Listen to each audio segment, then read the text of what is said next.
తెలంగాణ తల్లి విగ్రహ రూపకల్పనపై గౌరవ ముఖ్యమంత్రి గారు చేసినటువంటి అంశాన్ని స్వాగతిస్తూ సంపూర్ణంగా మద్దతిస్తూ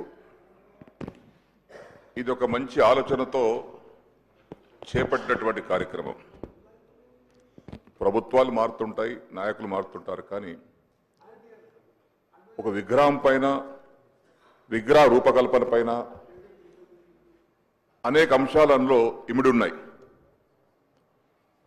నీలి రంగుతున్నటువంటి నదులకు ఈ విధంగా పచ్చతో పంటలకు అంటే మంచి ఉద్దేశంతో గౌరవ ముఖ్యమంత్రి గారి యొక్క నాయకత్వంలో ఈ తెలంగాణ తల్లి విగ్రహాన్ని రూపకల్పన చేశారు. మేమందరం కూడా తెలంగాణ 4 కోట్ల ప్రజలు మేము కులం, మేము అతిథులం కాదు. మేము కూడా ఆనాడు తెలంగాణ మొదటి దశ పోరాటంలో ఉన్నాం, మలి దశల పోరాటంలో ఉన్నాం.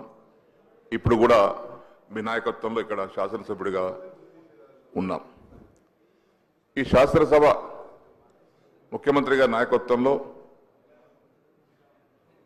మనమందరం హుందాతనంతో అన్నిటికంటే ముఖ్యం, నేను కూడా స్థానంలో ఉన్నప్పుడు కూడా చాలాసార్లు రిక్వెస్ట్ చేసేవాడిని, శాసనసభ మర్యాదలు శాసనసభ హుందాతనాన్ని కాపాడుకోవాలి. మనం మాట్లాడే భాష, మనం మాట్లాడే తీరు బాహ్య ప్రపంచానికి ఆదర్శంగా ఉండాలి. అంతేగాని చిల్లర మల్లర మాటలు మాట్లాడుకొని ఒకరొకరు నిందించుకొని తెలంగాణ రాష్ట్రం అంటే ఒక అత్యున్నతమైనటువంటి ఆదర్శమైన రాష్ట్రంగా మనం పేరు తెచ్చుకోవాలి. ఇలా దేశంలోనే కొత్త రాష్ట్రం ఏర్పడిన తర్వాత ఈ సంవత్సరం కాలంలోనే వివిధ కార్యక్రమాలు చేపట్టి, ఎందుకంటే నేను గత 25-30 సంవత్సరాలుగా శాసనసభలో ఉన్నాను. ఒక యువకుడు ముఖ్యమంత్రిగా అయిన తర్వాత వారి నాయకత్వంలో పనులు బాగా జరుగుతూ ఉన్నాయి. అందరూ ఆమోదించాల్సిందే. సరే, రాజకీయ విమర్శలు వేరు, వాస్తవాలు వేరు. కాబట్టి ఈనాడు వారి నాయకత్వం జరిగేటువంటి కార్యక్రమాలు కానీ, తెలంగాణ తల్లి రూపకల్పనలో వారు చేసినటువంటి కృషి కానీ అభినందనీయమని చెప్పేసి కూడా ఈ సందర్భంలో తెలియపరుస్తా ఉన్నాను. అందుకే రాజకీయాలకు తావివ్వకుండా తెలంగాణ తల్లి రూపకల్పనలో భాగస్వాములైనటువంటి అందరికీ కూడా అభినందిస్తూ ఈరోజు సాయంత్రం కార్యక్రమం ఏదైతే ఉందో 6:05 తెలంగాణ తల్లి విగ్రహ ప్రారంభోత్సవ కార్యక్రమానికి పార్టీలకు అతీతంగా, మతాలకు అతీతంగా, కులాలకు అతీతంగా, వర్గాలకు అతీతంగా అందరూ కూడా వచ్చి పాల్గొని ఆ యొక్క తెలంగాణ తల్లి విగ్రహం, తల్లి అంటే మనకందరికి కన్న తల్లే, తల్లిని మనం గౌరవించుకోవడం మన బాధ్యత.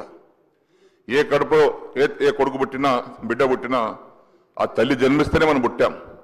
ఈరోజు తెలంగాణ తల్లి మనకు అందరు జన్మించింది కాబట్టి మనం ఇక్కడ ఉన్నాం, ఈ శాసనసభ నిలబడ్డాం. మన 4 కోట్ల మందికి తెలంగాణ తల్లి నిజమైన తల్లి మనకు తెలంగాణ తల్లి. ఒక్కొక్కరికి ఒక తల్లి ఉండవచ్చు, కానీ 4 కోట్ల మందికి తల్లి తెలంగాణ తల్లి. వారిని గౌరవించుకోవాల్సినటువంటి బాధ్యత మనందరిపైన ఉంది.